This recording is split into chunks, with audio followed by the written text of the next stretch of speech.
Welcome back to the second video where we're talking about more marketing strategies to help you build your business. So let's kick off with a business launch party.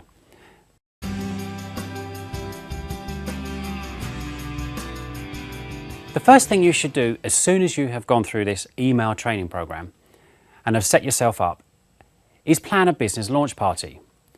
After all, you're now in business for yourself, and if you've never owned a business before, then why not celebrate? If you have owned a business before, well, who needs an excuse for a party? This business is fun, so why not start as you mean to go on? You need to prepare your invitations and invite as many of your friends and colleagues as possible for a few hours of socialising, and for once it's perfectly okay to talk about business. A weekend would almost always work better, but make sure you give plenty of notice and make it sound exciting on the invite. Ordinarily, I would say avoid alcohol in a business situation, but as you're calling it a party, and as long as it's treated with respect, having a few drinks will probably relax the mood. Be prepared to give away freebies, samples and brochures. Invest it in a really good display and prepare a good 10-minute only speech at the beginning. Then open up the party to questions and discussion. The objective is just to get people to know what you're now doing.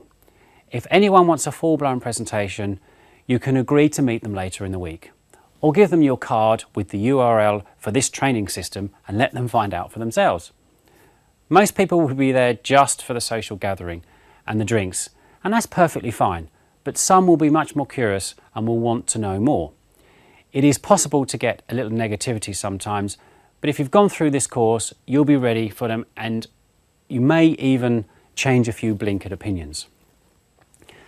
The further training on launch parties that we'll go into later in much more detail will cover some of the things that you can do on the day to appeal to your guests' curiosity.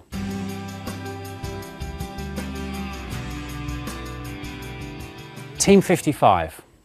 Well, Team 55 involves getting the details of businesses that you know. See the PDF download with this video. The way it works is this. You send a letter to all the business people that you know and respect. That's important. You tell them that you are trying to build a network of trusted businesses that you can pass on to everyone when it's complete. Here's how it works. You send the form together with a covering letter to as many of the specialised businesses that you know and trust. Once again, that is important. That become clear. And who you are convinced want to grow their own business. Only allow one person per category and don't allow anyone to be from another networking or any of your other networking circles. Otherwise, this isn't an additional strategy. When you have filled out this Team 55, start another one. Nobody can be in both groups except you, of course. Make sure you're at the heart of the group. You are the chairman. You send out your newsletter, and if you move to having meetings, you should always be one of the presenters. Team 55 is virtually free and not that time consuming. And although it is a medium-term strategy, it can deliver immediate results if your first line of members is strong and set up and briefed properly. Go for quality every time. People hungry for new business. And always make sure they are very sure of what you are looking for and how you want it to happen.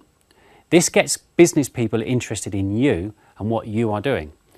You will pass on the list of frustrated businesses to the whole group, and of course it gives you the opportunity to talk about what you do at the same time.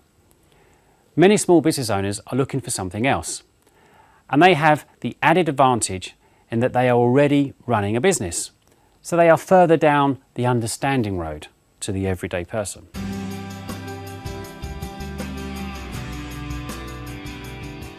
Okay, referrals. This is by far the easiest, and it's certainly the lowest cost way to build your business. If you are always professional in your approach, you will have no trouble at all getting referrals from people. Right now, the main thing you need are introductions to people that you do not currently know. The best way to approach this is through the use of great questions. We covered some of this in another video. But in essence, the more professional sounding your question is, the better response you will have. Okay, so here's an example of how to ask for referrals. And herein lies the first secret. You must ask for the referrals, and you are 90% of the way there.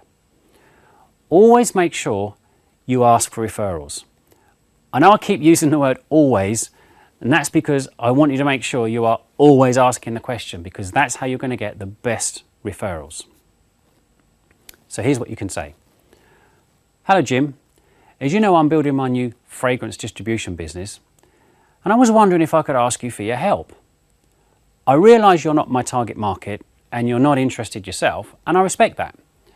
Can I just ask, who do you know that may be interested in what I do? Now you need to decide if you're looking for product interested parties or business builders. Try not to confuse your prospect by asking for both at the same time. So for example, you could say, who do you know who would appreciate top quality fragrances at exceptionally low prices? Always ask, who do you know, rather than, do you know anybody? Because you need their unconsciousness to start searching for an answer. If you ask if they know anybody, they'll just say no. If you ask, who do you know, they have to start thinking of who they know. Tell your prospect you will call their referred person once. Be very polite, and you will offer them the opportunity, either the business or the chance to discuss the products. And you'll be professional at all times, just as you are right now. No hard selling, no making a nuisance of yourself, no disrespecting their privacy. In fact, it's usually better to get them to call the referral first, if you can, to get them to say something like this. Hi Jane, it's Jim. I'm calling just to let you know that a guy, girl, called whoever you are, will be calling to talk to you about. Now that could be either the business opportunity or the products. I figured you may be interested in what he or she has to say. He, she is very professional and respects your time and privacy, but I think you should have a listen because it might be something that you'll be interested in. Then when you call, all you need to say is, hi Jane, it's here from FM. Jim gave me your number and suggested that I call you. Have I called at a good time to talk to you for about 2 or 3 minutes? Always ask if it's okay now to talk to them and how much time you need. In fact, you only never need about 2 or 3 minutes because you open with a question. Something like, Jim says that you may be interested in looking for a business opportunity that you can run alongside your current job. Would that be true? If she says, well, I guess I'm always looking, so yes, that could be true. Then you have just got her permission to talk. When the 3 minutes are up, you could say, I did say this call would only take 3 minutes long, and we're running over a little, so is it okay to carry on for a while? So I can give you the information that you need right now. Would that be okay? Always respect other people's time and space. Be polite and to the point. Don't be over familiar until you've been invited into the fold, as it were. And your reputation as a professional will be enshrined.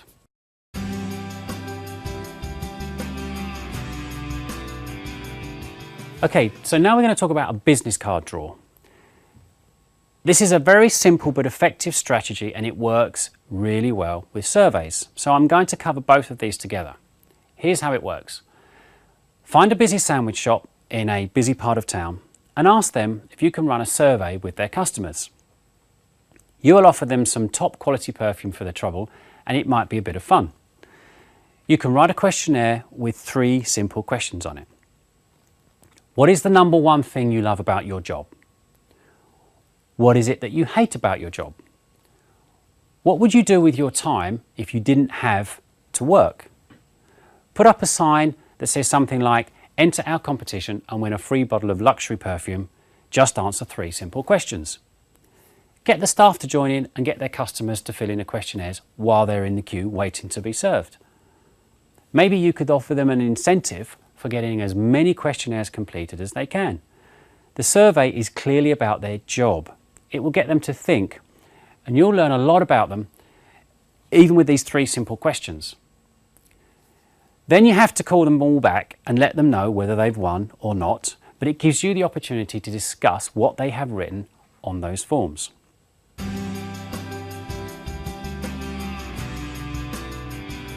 Product catalogue drops. Well, Well, product catalogue drops are pretty much the same as you see Clean Easy and Avon do. Personally, I would have a conversation with the homeowner before leaving a brochure. Better to use a flyer approach coupled with a conversation to qualify the prospect first before leaving a brochure. They are expensive if you lose too many and do not get the right amount of inquiries. But of course, as with all marketing, first you should test small. As you never know, you may discover a small gold mine.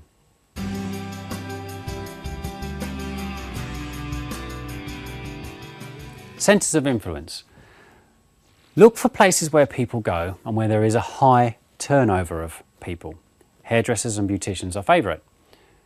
But it can include all sorts of retail outlets or groups, airports, even offices and factories. You can ask to leave samples in reception, if you're in offices and factories, for the staff to peruse and place their orders. Leave it there for a few days and go back and collect the orders. Get someone in a building on your side to promote it to the other workers. You could even get the cutest teddy bear you can find and put him in among the samples. Put a notice up that for every 10 bottles of perfume that are sold, you will donate one teddy bear just like this to the local children's hospital with the name of their company around his neck. The teddy stirs the curiosity, and when they realise what you're trying to do, people will be more open to sampling the fragrances and maybe even place an order. If you explain your reason why you're doing this, i.e. to promote your brand, new ethical quality fragrances, it becomes even more acceptable in their minds.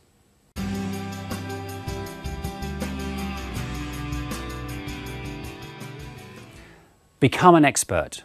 This is a little bit more advanced. It will work fabulously for some, but it takes a little time to set up.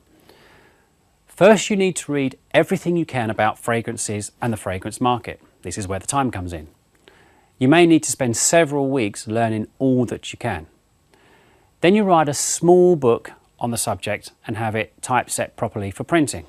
The cost to do this is usually less than about £50. Then go to Google and look for print-on-demand book printers and find one that does very small runs, less than 50 copies a time. You can get this done for less than £2 a copy. Then go to elance.com and ask for a designer to design a book cover for you. Once again, the cost for this will be less than £50. Send your typeset draft manuscript and the book cover to the printers. Don't forget to write that all-important dedication and get about 20 copies or so printed initially.